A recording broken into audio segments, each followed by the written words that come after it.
Make sure you don't miss a thing. Go to starzology.com/newsletter and sign up. Welcome to the Starzology Astrology Podcast. I am your host, Alison Price, and I'm here with my good friend and co-host, Arwynne O'Neill. Hello, Alison. It's great to be here. So nice to have you once more. So this time we're having quite a fun one. We're going to be talking about, Starztober, Inktober, and Pinktober, and other tobers. So to start with, Inktober is a art challenge that Jake Parker created way back in 2006 about during the course of the whole of the month of October, you draw one pen and ink drawing every day. So at the end of October, you've got 31 ink drawings, and it's known as Inktober. And he issues official prompts and blah, blah. Many artists follow him. So anyway, me and Arwynne, we decided to do it differently. We do our own prompts. So for the last, I think, 4 years, I've been doing Starztober, which is astrology-themed prompts for the month of October, calling it Starztober. Additionally, I also do on my art channel, I have Archetypes, which is Alison Hazel Arttober, which is a more different vibe altogether for those prompts. And Arwynne does Pinktober. Pinktober, because I'm Ms. Pink, and I started I started last year. Yeah, thanks to Pinktober you. was the first October you did Pinktober. Yeah. I mean, the whole world gets behind this. Yeah, it's crazy. And I loved it. I actually did every single day of October last year. And then I went ahead and did Drawcember as well. Very ambitious me.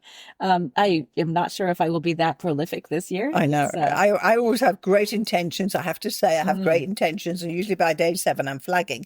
But I like to plan it and organize it, and I have these great intentions of doing so. Yeah, well, I mean, you're great for that. You inspired me, and then I just followed through like a little soldier. So what was let me ask them, what was the theme of your prompts for Pinktober? What could people anticipate? They were all goddesses, and will be goddesses again, because that's my jam. That's your thing.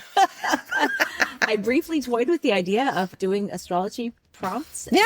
Because I could also do goddessy kind of imagery. All of the you could have Athena riding on a Mercury symbol or something. Well, I mean, all the signs I could, yes. All the signs can be people. They could be goddess or gods. Like Mercury and yeah, exactly. Okay. Virgo is a woman, and Aquarius is a water. That's true. That is so true. Yeah, I mean, there could be like a beautiful heroic image for all of those. I used to do an astrology themed calendar. Yes. That were sort of astrology. I called them zodiac pinups. That was fun. I did that for a few years before I sort of landed on this badass goddess theme. And I could go back to do that, but then, where would my 2026 calendar come from? So, yeah. So this is it. So your calendar has your original art in it? Yeah. And last year I used my Pinktober goddesses, I took 12 best, and I made my 2025 calendar. So that is obviously what I have to do again. So I think this is one of the benefits of doing these art challenges. And you can swing them to goddess, you can swing them to astrology, you can swing them to, my other things as well, nature, call it what you will. And there are many different themes that you can use. If you're into mushrooms, do mushrooms. Right, get 31 mushrooms, and you're going to be drawing. My one son-in-law, he's kind of into mushrooms, and so yeah. You heard it here first. Do mushrooms, or do goddesses or fairies sitting on mushrooms, or whatever it is. Whatever you know more about, do that. Yeah. And if you're in any doubt about what to do, you can always come to Starzology or Miss Pink to find out what we're doing, because we are both arty astrologers. We're not just astrologers, we're arty astrologers, right? Oh, sure. Actually, even not that we're going to use them personally, but even the Inktober prompts, it doesn't matter what kind of an artist you are. You can use any prompt to create what kind of art you want to create. And it was really cool, actually, last year seeing, it was my first year doing it. Pinktober means nothing to anybody aside from people who were following me already. Yeah. But this cool artist, and I will find their name somehow, because it's way back a year ago in my Instagram feed, but they actually started posting drawings on using the Pinktober tag. And it was crazy. I was like, I don't know this person. They're in like Brazil or somewhere. And they were these cool, like really neat, very stylized, almost I don't want to be diminishing when I say this, but almost like a Hello Kitty-ish kind of like cool Yes. graffiti style.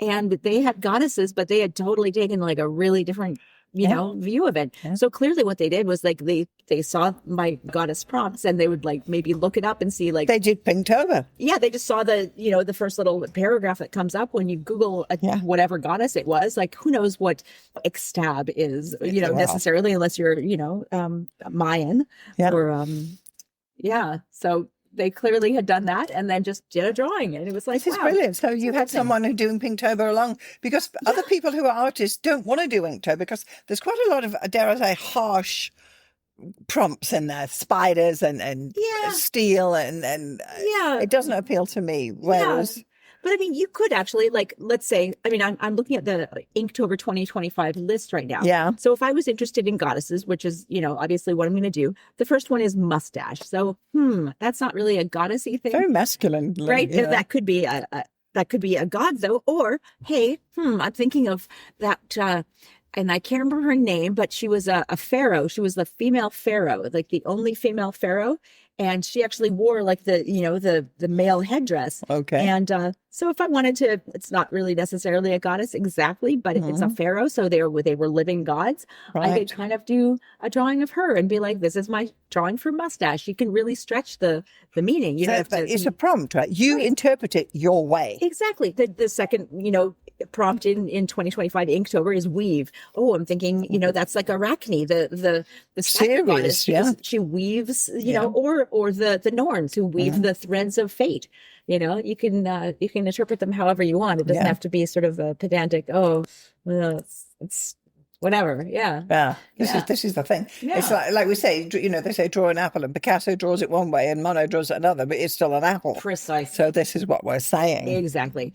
And also, you don't have to draw something super involved. It just happens that I have chosen to have my thing be goddesses, that's obviously going to be a little bit more time consuming than like just draw a mustache. Yes, yes. But if you are, taking up the challenge and you're trying to sort of reinvigorate an art practice, This is the thing. keep it simple. Creative output. Do something. Yeah. Do something every day, Yes. whatever it is. Yes. And don't be daunted by, it has to be, this great thing. Yeah. No, It has to be something. Do Yeah. something. Yeah. Yeah. Yeah, I did Starztober for a couple of years, and the last 3 years I had dedicated journals that were set up for the 31 pages, and I'd got the prompts in the front, and I was super organized, and you could check there. I've got some blog posts about that. Yeah. And I did the drawings as I see fit, and they were just pen and ink with one color wash. Yeah. But this year I'm doing something a little different, so I just want to kind of talk about that. Yeah, totally. So what I'm doing is I'm creating an Astro Card Deck. Cool. I know. This is something that I've been trying to do digitally forever, but I've given up and I'm doing it by hand, the old-fashioned way. Analog, is that what you call it? Yeah, IRL, analog for sure. Is that right? Yeah. So the idea is that I'm creating these little cards. I've got full information about how to do it if you click through. But basically, I started off with watercolor paper, and then I moved on to Bristol board, and I'm cutting my cards. They're 94 millimeters by 140, and that is the size of a regular gratitude deck that you would pick up from Joe at your local metaphysical store. If you're in Vancouver, Banyan Books. Yeah. Banyan Books, yeah. So they are larger than, of course, a playing card, and they're not a tarot. They've got this. We love the Fibonacci thing, so they look good as well. So this is a great thing. And then what I'm doing is I'm actually I'm cutting the corners because I like a nice round corner. And I did it with scissors to start with. Then I lashed out and bought a corner cutter from Amazon, and it just goes ka-chang, and I get the perfect.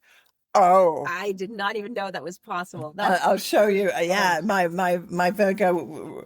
Ooh, it just loved this. So I've got all of my Virgo planets are tingling right now just thinking about that. So I'm cutting out my cards the size I need them. I'm then cutting the corners, and then with a black pen, I'm just giving a 3 millimeter border around. And then at the bottom, I'm leaving a little spot there to put the interpretation for what it is I'm actually going to be doing. Lovely. So with my Astro Card Deck, the idea is because we've got 31 days and there are many things in astrology, I'm narrowing it all down to make sure that it all fits into what we are looking for. So I'm starting off with, on day one, that will be October the 1st. So we're starting off with all the planets. So I'm going Sun, Moon, Mercury, Venus, Mars, Jupiter, Saturn, Uranus, Neptune, Pluto, not Chiron because it doesn't fit in the 31. Then so that's my first 10 planets. Okay. Then day 11 we're starting with Aries. So then I've got 12 of the signs. So it's Aries, Taurus, Gemini, Cancer, Leo, Virgo, Libra, Scorpio, Sagittarius, Capricorn, Aquarius, and Pisces. And that takes us to day 22. Yeah. So from that, I then decided to go deeper into the signs because that's really what you need to understand. So then I'm putting the polarities. So I've got active is 23, passive is 24. Then I've got the 4 elements, fire, earth, air, and water, 25, 26, 27, and 28, leaving us with 3 left, which have gone to the modes. Of course. So it's cardinal, fixed, mutable. Nice. So it all fits neatly into 31, but Chiron's not in the mix. So Let me ask you, did you originally have Chiron in there? And then I did, and then I realized it had to go. If anyone's going, it's going to be Chiron, right? Oh, sorry, Chiron. Yeah. Yeah. And so these are I've actually printed the thing you can see on the website. So here's the official Starzology 2025 prompts. And I know they're basic, but the idea is I'm making cards. So I need to have, these are not random prompts specifically, but these are planets and signs. So I've got this set of cards. I love that. And so I have done 1 or 2. I'm just showing Arwynne here while we're here. I've got the sun here, and I'm just drawing it with a black pen and then colouring it in. So what I then do is I draw it with a black pen. I write the prompt on the top left and do a small symbol on the top right. So anyway, and then I take watercolour and I'm giving it a watercolour wash. And then after it is dried overnight, because we can't rush these things, I then go in with my coloured pencils and reinforce where the wash has made the cloudiness of it. And so each one is slightly different, and there's white space in amongst it. And I'm trying to do the colours that I think relate to each of the Absolutely. So I'm looking at Neptune right now, and I'm seeing all sorts of beautiful oceanic blues and greens and teals. Yeah. Yeah, that's absolutely beautiful. So I have actually, I am slightly ahead of the game here because I've done the Sun, Neptune, and Mercury. I did also want to put in the aspects, but I'll talk about in a moment. This is to do later. Yeah. And I did one for the opposition because I was just starting. This one isn't finished. So anyway, so these I'm calling them Astro Card Deck. Yeah. And the idea is that I will have at the end, who knows how many cards. Yeah. Maybe there'll be more than 31 for sure, because beyond all of these things we've mentioned, you've got other things that you could add to your card deck. Yeah. And things that come to mind are things like retrograde. You would need a card for that. All of your aspects. Yeah. Not only Ptolemaic, but the others as well, and even the minor aspects. Oh, yeah. And then and then you've got your little meaning and the novile, or is it novile? Anyway, and you've got on the decile and decile, and you've got room here to put your interpretation at the bottom as a reminder, particularly if you're learning astrology as a newbie. Yeah. What does the opposition represent? External dilemmas or whatever you want to write in. Right. And then it could be like little cue cards. They're cue cards. And also, it's apparently a fact that you don't just learn by reading a book. Yes. Oh, absolutely. You have to have, this is why we do macaroni glues together at school to reinforce learning within your brain so you can remember things. Your hands and your eyes and your senses to learn your what you want to know. And even though I've been doing astrology for 30 years, I'm very happy to have these cards because I think, yes, the sun and his Mercury, and this is what I'm working with the glyphs, working with color and the meaning. For sure. It's like using synesthesia as a mnemonic device, as a tool. Synesthesia being the science where you feel like there's an overlap of the senses. So it's something where if you hear a certain sound, you can almost taste it, or if you associate a certain day of the week with a certain color for some reason, or certain numbers have certain colors associated with them.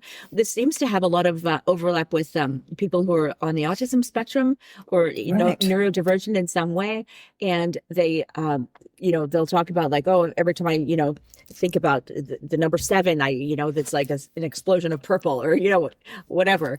So this is great for that because it also helps you remember things.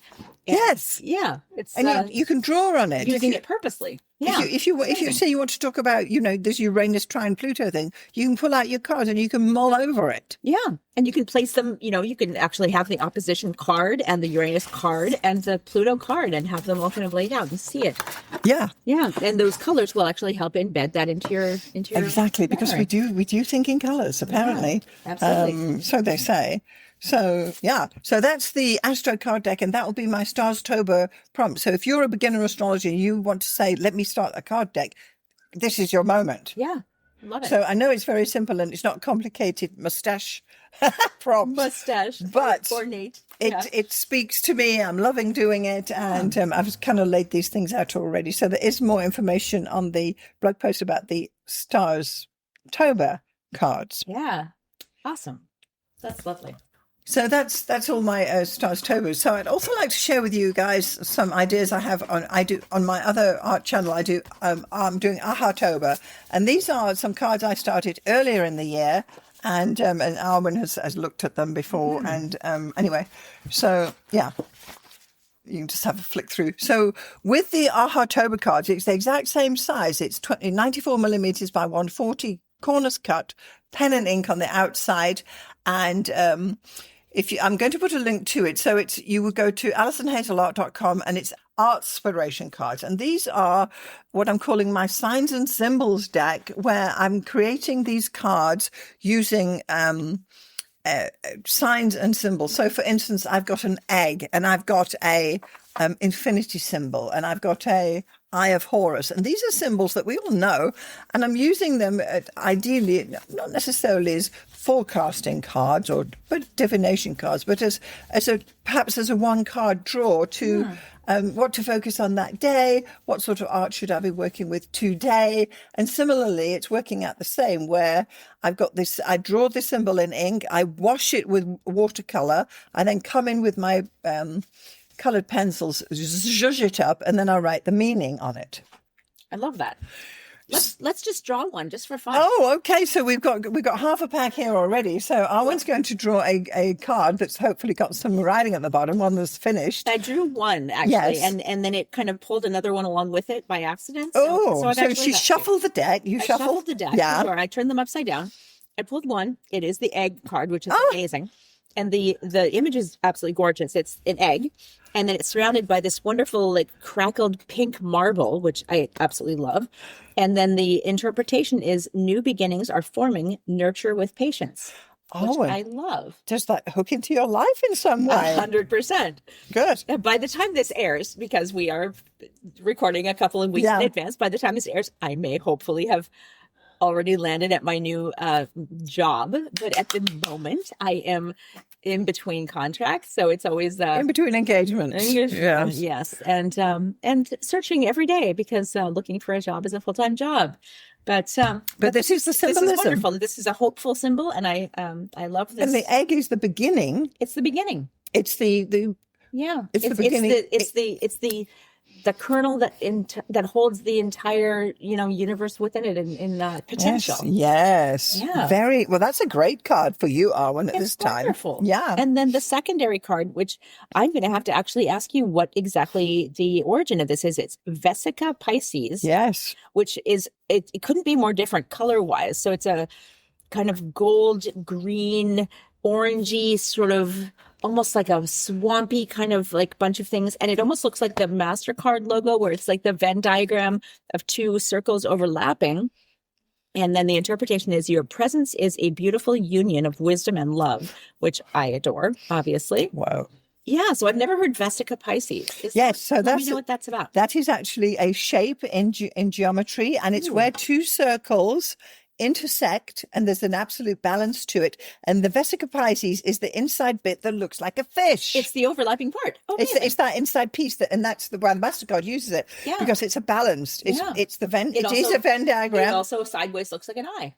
Exactly. Yeah. So this is the Vesica Pisces, and it's the actual window but it looks shaped like a fish, and because back in the day, this would have been the symbol for Christ and blah, blah, blah. Yes. And it's the Pisces symbol because you can see the fish there. But if you put it this way, then they refer, you can Google it. It's Vesica Pisces. And it's a specific measurement there is in geometry. It's not just too thin or too fat or too hot or too cold. There's an absolute lining up, and my art may not be the exact dimension of the overlap. Right. And then sometimes you can get the third one in, and then you've got the triquetra, I believe that's what that one's called. But then you've got the little triangle in the middle. Yeah. And that is also known as a rouleau triangle. So who knew? And if you have 3 of them, it's this Japanese symbol.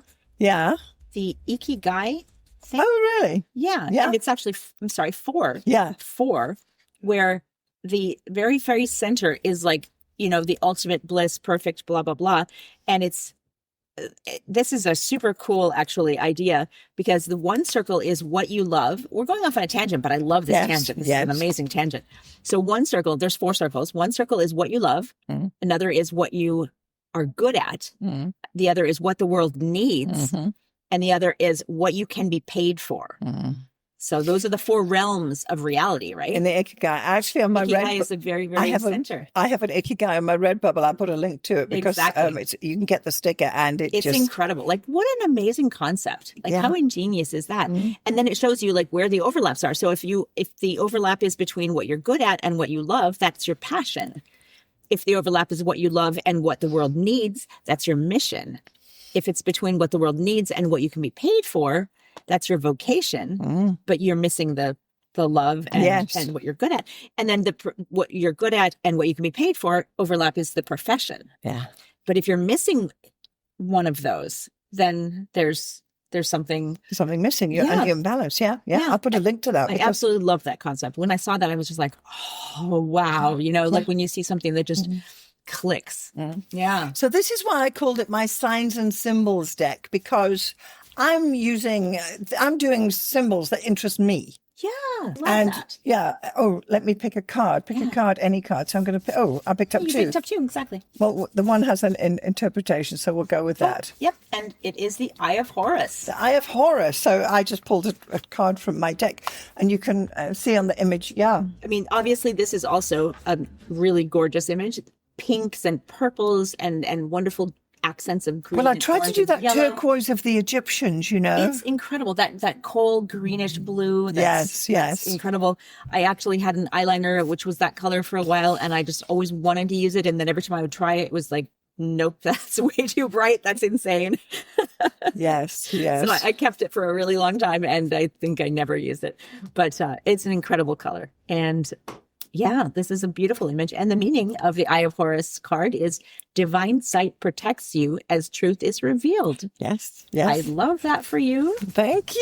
Yes. I like that I pulled that card. I love that. And then the secondary one, even though it doesn't have an interpretation, it's still cool. The Tree of Life.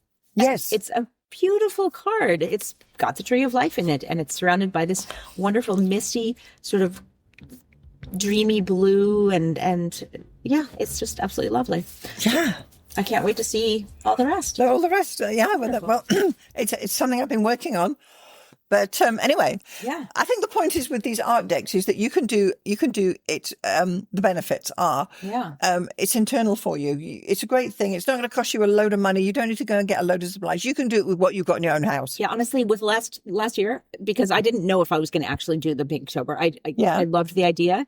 I went out and bought 2 square sketchbooks from the dollar store. Oh, literally, they were like, less than $5 each. They weren't $1. I think they were $2 each. Wow, go you. Because I didn't know. And of course, they didn't turn out to be all that great for ink because they got very wavy and very puffy. But it was fine because it was lesson learned and blah, blah, blah. And now I have a much better sketchbook, which is meant for watercolor, which you actually gave me last year for my birthday, but or Christmas, I can't remember. But yes, and that's what I'm going to be using for this year's Pinktober. So it will hold all the ink. Yeah. Well, this is it. You do need to use something, but obviously don't need to spend a lot of money. No, absolutely not. You could take a packet of Cheerios and cut the back off and start making cards.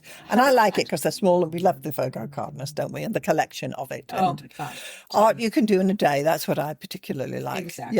Yeah. So it also taps into into your creative self-expression, because the art I'm going to choose is not going to be anything like the art you're going to choose or the next person. And you need to choose your art. Totally. Even though you may have a prompt if you don't know what to do, you're going to draw the art your way. And they must, do original art. Do your best to do original work. Yeah. And also it becomes a place for personal reflection, because as you're working on these cards over a day or two to let the water dry and you're pink and you haven't got time, I slot this in between doing other things.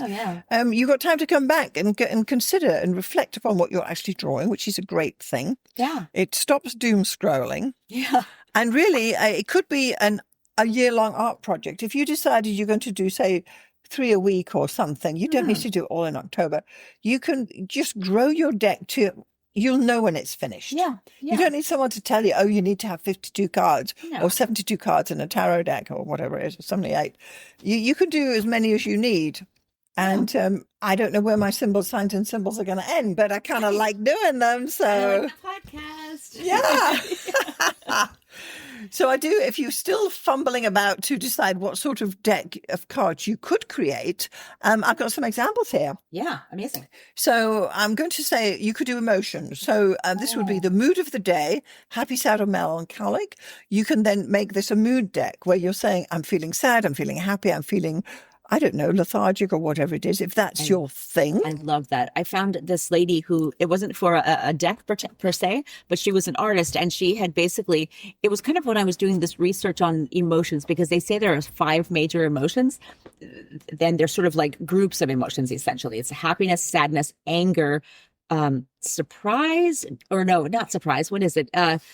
Contempt. Contempt and disgust. Yes. So there's 5, but I mean, those are kind of a little bit hotly debated, but those are the 5 emotional kind of categories that are recognized across all cultures.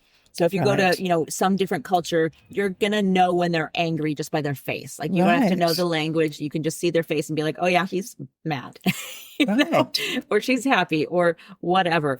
I mean, I think it's interesting that contempt and disgust are 2 separate ones, because I think those are very similar. And I also think that tells you a lot about Western society, that we think of those as 2 distinct things. That shows you where our priorities are, that we're not, there's not awe or wonder or bliss, like bliss could be happiness, but awe and wonder, like those are separate. They're just as valid as contempt and disgust. Yes. It's funny, it tells you enough about it. Anyway, but there's this lady who has, she has just, they're very basic circles, but just illustrating the kind of with the bare minimum of features. And she like an emoticon almost. Like an emoticon, but a little bit more detailed than that. Okay. But the eyebrows, the mouth, the eyes. And it just shows you how little, for starters, as an artist, how little it takes in the sense of lines. Anyone who's seen a Disney movie or a Pixar movie knows that it only takes a few little lines as an artist to convey incredibly deep emotions. Like you could watch Finding Nemo or WALL-E and be absolutely gripped with the crazy, emotional range of like a robot that doesn't even have any eyebrows, but his little face, which is just like eyes and no mouth or anything, is conveying all the emotions.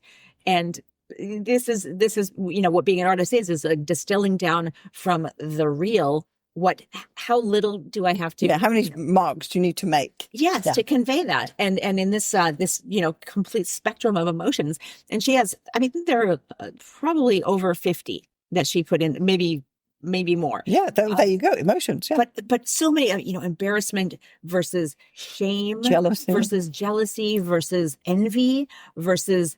When you're nostalgia, even these are all emotions, and she actually rendered them, and it's incredible. Ecstasy versus, just a twinge of happiness or regret, and it's just incredible to see like all of these rendered in like these very simple kind of drawings. Yeah. So that would be an idea to do for a card deck if you 100%. Are an emotional person. I love it. Also, you can use these on your children too to help them express themselves. Absolutely. So, how are you feeling today? And you lay them all out. There you go.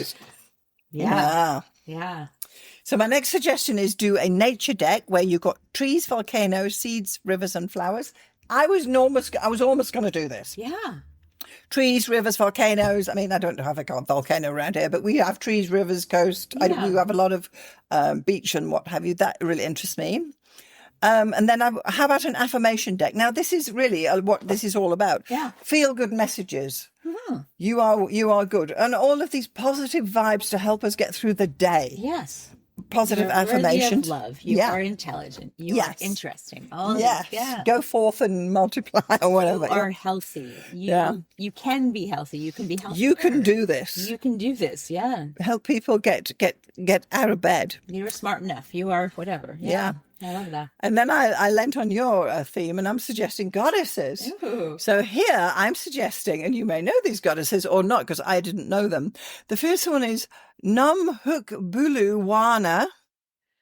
That's a new one to me. I'm going to need to write that one down. Yeah. Well, anyway, so apparently. Is she Hawaiian? I think she's Zulu. Oh, Zulu. Nice. And then Freya, you probably know Freya. I do. Yeah. That's a great one. I haven't done her yet, though. Oh, well, I'm just saying. I'm just suggesting. I'll put a link here through to you. And the other one I picked out was Papa Tuanuku. Ooh. And yes, I had to check the spelling too. No. It must be because there's a lot of carrots and accent aigu and what have you on it. And I just dug some out because I didn't want to just randomly pick goddesses that you're using. I thought, well, let me just mention goddesses because if you want to do figurative art of figures of people, then choose or do it fairies, gods or goddesses or fairies or or elves or hobbits or whatever. And I actually had while I've been thinking about, I'm never going to run out of goddesses to do probably, but I've been thinking about ways that you can kind of like make goddesses more modern and relevant. Not that I'm but one of the ideas I had was what about the periodic table? What if I do all the goddesses as elements? What's iodine? Yeah. I know that because I take that every day. Oh my God. Okay. That's amazing. I was like, why would that one be the first that comes to your mind? But amazing. I absolutely am curious about doing that one. Yeah. Yeah. Like what does carbon look like? What does argon look like? Oxygen. Yes. What does californium gold, look like? silver, all of those main elements.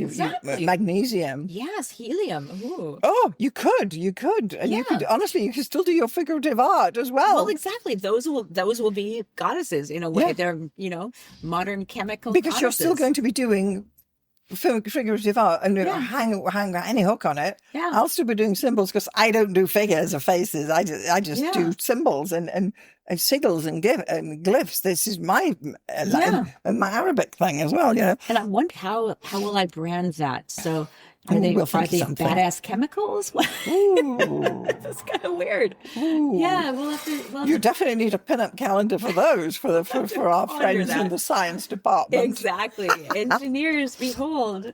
Yeah, the periodic table personified. Periodic pinups. Oh God. Okay, I love it. Yeah. So my next suggestion for a deck is Imaginarium, and here I'm saying fairies, elves, goblins, and ghosts. Yeah. And again, you can lean into anything if that's your thing. Yeah. Then I've got crafts because this is where the mushrooms come in.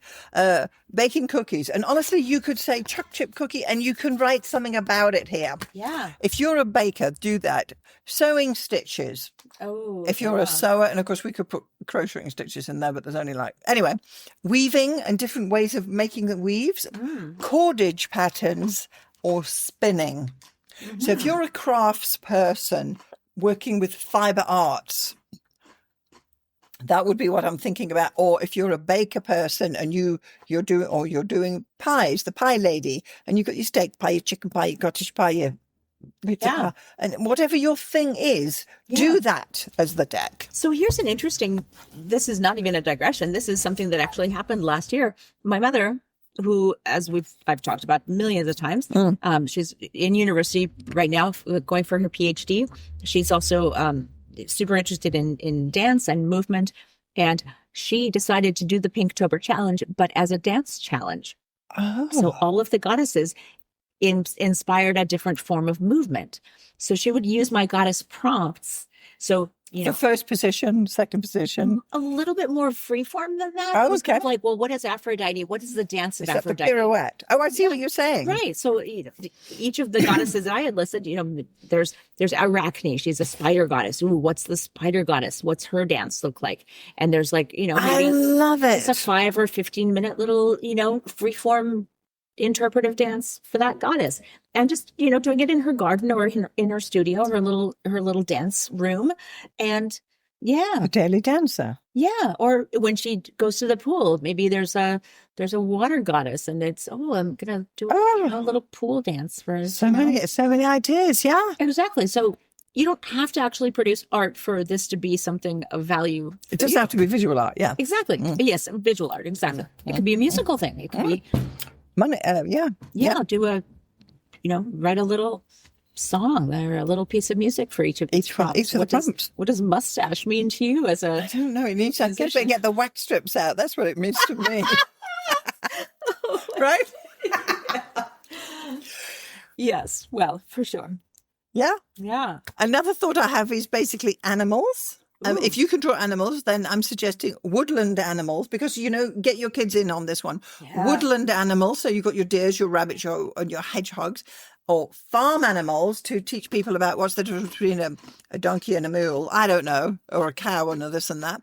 Tropical fish, if that's your thing. Do tropical fish. Imagine the no end to that. Oh, so many or options. Water birds, because we have so many here. We've got the geese and the this and albatrosses and who knows what. Yeah. So whatever your thing is, do a theme in that. Yeah.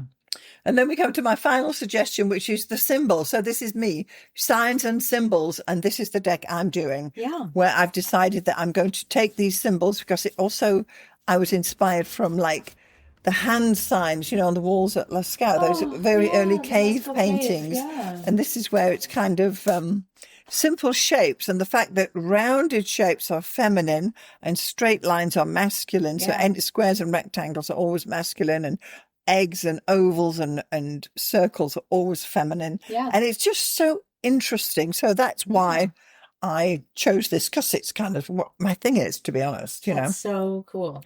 But the point being that if you're not into goddesses or you're not into symbols, you're going to be into something. Yeah. And do yourself a little set of 31 cards in this Inktober Starztober challenge. And and so here's two ways that you could possibly, if you can't think of anything, or if you're like, well, I am a figurative artist, but I don't have a model, and how, I don't draw out of my imagination. I want some reference material. Here are two ways that you might use AI to help you inspire yourself. Use it as a tool. It may be stealing jobs, but it is also giving us inspiration, and it is a tool that we artists can use and do use in many different ways. So one of the things you could do is ask ChatGPT or whatever your choice is to help you find a list of prompts. Midjourney. I love Midjourney. Well, ask it for a list of prompts. What are some? I'm interested in this and this and this. What are? I see what you're saying. Yeah. What's a list of prompts that I could use? And then you don't have to use those ones. You can ask it over and over. It won't be offended. Take 5 or 6 out of each iteration, and you'll eventually come up with 31. Yeah. I might even actually I did that last time, and I think I used maybe 5 to 10. That it had a lot of weird suggestions, and I was like, oh, that's interesting. Those aren't actually goddesses, but whatever. It's actually, that was 2 versions ago. I mean, it's probably going to be way better this time. And then the other way is what I've actually been doing, was what I did last year. When I didn't have an actual example of a model I wanted to use for any particular goddess, I would ask. This is hilarious. ChatGPT didn't actually have art at the time built in. You use Midjourney. I do not. I use ChatGPT for whatever. But WhatsApp has the chat app. It actually has a built-in, not great AI. And so I would ask it like, okay, show me a picture of such and such a, goddess, whatever, Sedna. And it would show me some, usually kind of garbage picture. But I would say, okay, make it this way, make it look like this. How about, what if it's a close-up? What if it's, someone submerged halfway in water and you can see her face and it's just her hair is kind of standing out. And then it was like, oh, that's cool. Like some of the images that came out were amazing. Yeah. And then I just drew from that. Yes. As inspiration. Yeah. As inspiration. You're not cheating. And also I'll go through Instagram. Like obviously we've talked about my interest in burlesque, and I also follow a lot of other artists. And so if I see someone who's there's this wonderful lady named Charity Grace, who I think she lives in Hawaii, and she's basically like if she's a badass goddess in real life. Really? She's got like gorgeous blue hair down to her waist. She's like built like a goddess, and she does these amazing photos of where she's either a mermaid or she's like a dragon rider. She's got the sword. She does this incredible like physical training program where she's like jumping on like hoops and rings and trapeze thing, and it's insane. Like she's an incredible, like, I don't know, is mermaid influencer a job? Somehow she's done it. Somehow it is. But yeah.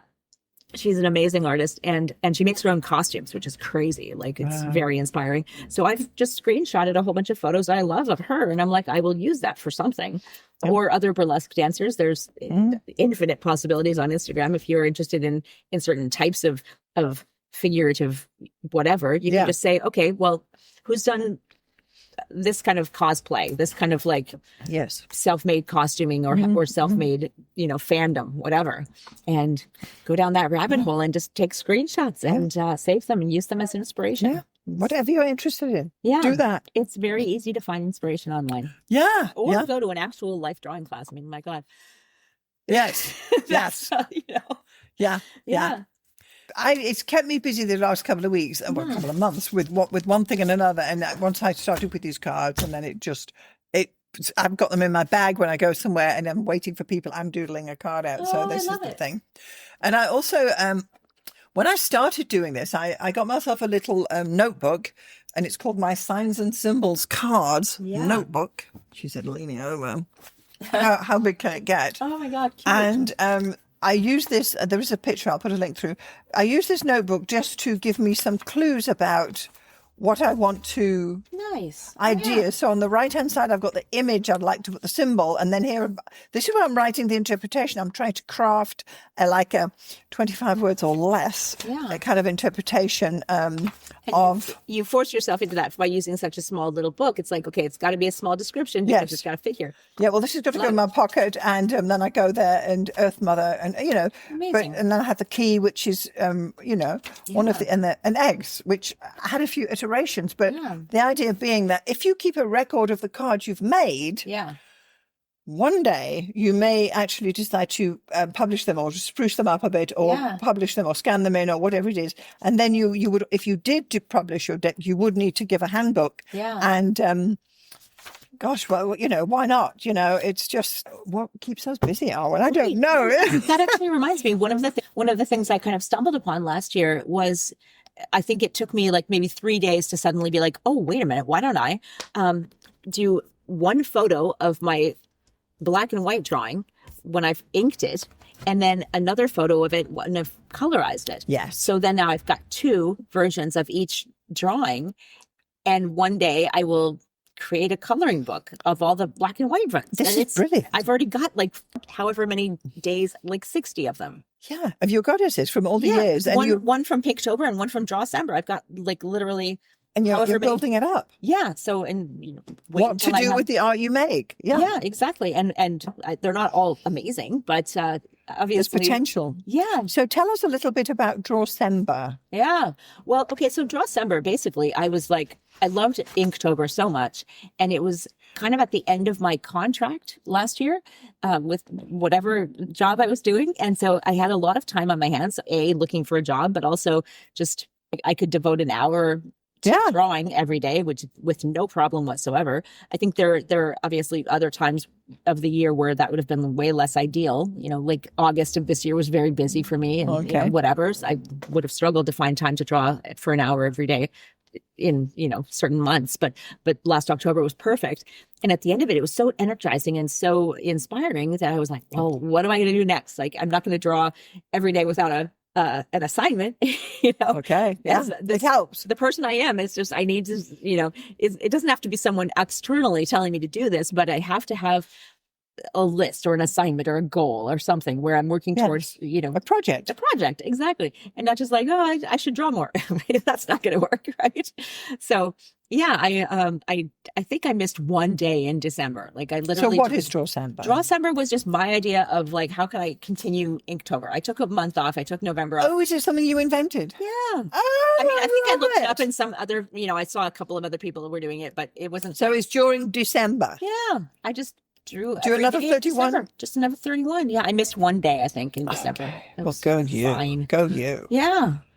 Well, this is it. Yeah. You know, and then there has to be other months. You don't need to be doing it every single day of your life, No. but, you know, February, March, there must Yeah, be a lot of them were March. Christmassy themed for December. I was like, no, I'm just Yeah, gonna whatever. What were my themes? I had some of them were goddesses, but then some of them were just like I think I had one that was, you know, Christmas theme or, you know, whatever. Yeah. Yeah.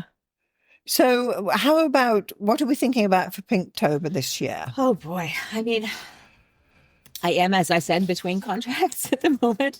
So I do have time to get a head start, which is awesome. Are you going to be doing prompts for everybody or what? I will. I'll come up with, I'll ask ChatGPT to help me. Why not? No, that's great. No. But we can put link to them if you have them. Absolutely. I will, by the time this is airing, I will have come up with some prompts. Yeah. And And then we should be even. When is this? Yeah. I don't know. When is this going out? Yeah. October sometime, I'm guessing. September sometime. Yeah. Gosh. Before October. Yeah. Before October. So the point is that The point is, yes. Yeah. Go to MsPink.net. There will be prompts up there. Yes. So this is it. So if you want to add to your figurative or your goddesses, Arwynne will have goddesses you've never heard of, I've never heard of. And maybe some you have. Well, yes, that we know and love. But it's great. I mean, I've got your calendar hanging in my kitchen from last year, and I'm thinking, who's she? You know? Exactly. Learn a little bit every day. Learn a little every day, and it's great. It's actually super fun. I was just having dinner with some people yesterday, and one of them got my calendar last year, and she's like, I love the September picture. It's like a beautiful, it's like a koi fish or a betta, and it's a mermaid, but she's got this kind of like fighting fish tail going on. And I love to hear from people who have my calendar, and some of them have a little weird system with themselves where they don't look at they haven't looked at all the months yet. No, so they will only look when they actually turned the page. You like that? No, I don't even look forward. That's amazing. It's because that's the whole idea. Oh, that's way more restraint than I have. I mean, if I bought a calendar, I would look through all of them immediately. Wow. That's so cool. It's I think it's great, and every time I'm making tea, because it's right above my kettle, I'm thinking, oh yeah, that's Arwynne's, and I can read the goddess and still think, how'd you say that? Yeah. But no, it's great. And I love having original art in my home. Yeah. Which is the important thing. I don't want some printed old picture of whatever. I want artists, I suppose, such as yourself or whoever, or even that woman who did the mountain when I went to Whistler, and she did 10 mountains, and they're named mountains. Oh, cool. That one over there on the black and leaning up. Oh, and she's drawn the mountains of BC. And I mean, I've heard of Black Tusk, but that's as far as I knew. Yeah. But she's drawn each of the mountains. That's her thing. That's really cool. Pen and ink. So again, whatever your thing happens to be. Yeah, I mean, it could be buildings. My God, like, it really could. The most amazing. Yeah, architecture. Yeah. Or Victorian, I don't know, and jewelry. Whatever jewels. Oh. Yeah. Oh, that reminds me. We had this amazing encyclopedia when I was growing up. Like back in the day when you had an encyclopedia. Oh, yes. Right? Like, or when you'd ask your mother what this mean, and she's like, "Oh, look it up. Go look in the dictionary." And and you'd pull it off the shelf, and like anyone who's like under 40 is like, "What are they talking about? Why would you have a book?" Yeah. But anyway, there was this encyclopedia, and it had the jewels of the world, right?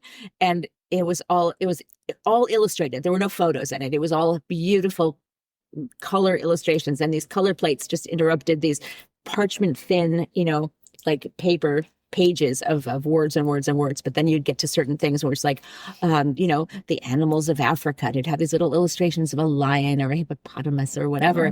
And the jewels, like for some reason, I remember the jewels like very distinctly. And it was like, oh, this is what an emerald looks like. This is a topaz. This is a garnet. Ooh, crystals. Amazing. Ooh, crystals. Yeah. It's funny the things that stick in your mind when you're a kid. Yeah.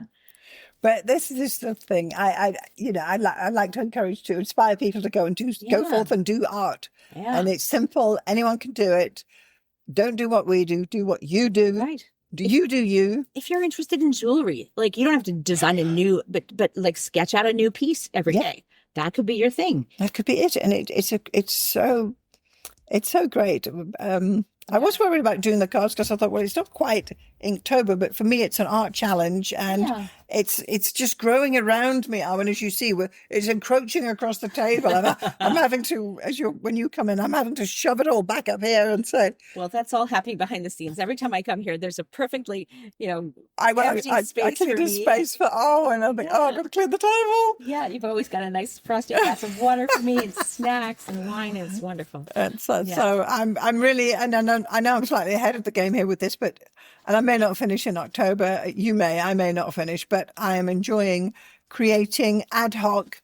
Oh yes, let me do that symbol. Yeah. And then when I have, for instance, my Mercury, I can then take a photograph of it and insert it on Mercury posts I'm talking about, which you may have seen already. Honestly, that was one of the best things about Pinktober last year and just December was just having the art. I have all this content. Yes. I didn't have to worry about what to write. It was like, there was not that Saturday morning panic of like, oh God, what am I going to write about? Exactly. And even when you've done your 31, we assume you're going to do some goddesses. Maybe there's old favorites are coming back. I don't know. Yeah. But from there, this develops into the fact that you know the myth of this woman. Yeah. And I'm thinking, wow, who knew? Because I didn't. Yeah. And it's just kind of interesting. Yeah. And it's original work. I find it very not satisfying. It fills up your well. How do you say that? There's got to be a word. Maybe there's a German word for that. Yes, probably. Yeah. Where we're feeling good for doing it, and it's like emotionally and creatively satisfying. Yes. It's weird that there's not a specific word in English for that, or is it? Is it? Maybe there is. Is it kind of conspiratorial? Maybe that we don't have a word in English for being sort of creatively fulfilled in an almost satiated but yet wanting more kind of way. Yeah. And we are so niche, the pair of us. We are so in such a narrow area. When you look at the big world, what's going on out there. But yet it overlaps with so many things. Well, it is a Vesica Pisces, wouldn't you say? Yes, it is. Good callback, Alison. Yeah. So hopefully by the end of, towards the end of this year, I'll have the full astrology stuff done. I don't know if I will or not. I've got, I'm getting some of them done. And I'll do what I have, and I can share it as well. In the future, it'll definitely be in the newsletter when I finish the darn thing. Yeah. That all the cards are done and finished, and then I just like the way they're coming out. It just you never know what's going to happen because watercolor. You never know what's going to happen with watercolor. They look amazing. Yeah. Well, thank you, and anyway, so I'm enjoying it. Yeah, totally. And I'm sure you're enjoying your art too, right? I will be. Yeah, you will be. Fantastic. So we will put a link to your Pinktober goddess prompts if you have them. Yeah. And I'll be linking below to the Starztober prompts, which are the astrology prompts. And I'm also going to be linking to my signs and symbols decks blog post so that you can see what I'm doing to inspire our listeners to do what interests you. Yeah. If you're interested in fashion, draw a different outfit every day. Whatever. Vegetables. And get your kids in. I always say that. Oh, yeah. Because this is a great thing. It really is. And as you know, I started with the Arabic, and it's the exact same shape card. But there's no end to it. I'm having to order more Bristol board from Amazon. Beautiful language. My God. I'm thinking, how did I get to this point? Anyway. Yeah. Oh my gosh, there's another idea. If you're interested in learning another language, draw a different character from whatever. If you're learning Japanese or Chinese or Arabic, there's so many gorgeous characters. Yes. I mean, that's one thing that the English language is a little bit bereft. You could even do the English language, couldn't you? Yeah, you could. Yeah, exactly. But yeah, I mean, trying to learn things. Yeah. Exactly. Reinforce your knowledge. Get that macaroni diorama going. This is what this is. Macaroni diorama. Yeah. Exactly. You want to learn about Neptune, draw the symbol, know what it is. Because when you start with astrology, you can't tell Jupiter from Saturn because you don't know the difference. True, exactly. And this is how you start. 100%. Yeah. Okay, so we have been talking about Inktober, which is happening every October. We've been talking about the Starztober, which is the astrology-themed one. We've been talking about Arwynne's Pinktober, which is her goddess themes project. And we've also been talking about my signs and symbols in my art challenge going on as well. And what we're going to do is encouraging you to do your art challenge, but do something in October. It really is great. It's everyone can do it, and it's good for you. It's good for you. Yeah. And in the northern hemisphere, this is the beginning of fall. Yeah. And you're forced indoors anyway. If you're like me and you're outside all summer. This is something that you can do indoors. It's great. Yeah. And it's good for your mental health, right? This is Oh what my we're gosh. discovering. Absolutely. This is what I'm exploring Keeping and your discovering. creative juices sharpened, or whatever the metaphor is. Yeah, stimulate that fifth house of creativity and lean totally. into it. Do something. Yeah, do something. So if you found value in this episode, please do consider sharing it with anybody who'd be interested. Make sure you're getting our newsletter, and you can sign up at starzology.com/newsletter. Additionally, make sure you're following Arwynne, and you can find her at... I'm at mspink.net. That's mspink.net. And I publish my blog every Saturday. So please sign up. And I'm talking about goddesses and art and personal stories and pop culture, etc. Yeah, it's great. It's absolutely great. Yeah. So thanks so much to everyone for listening, and we will see you next time. We'll see you next time.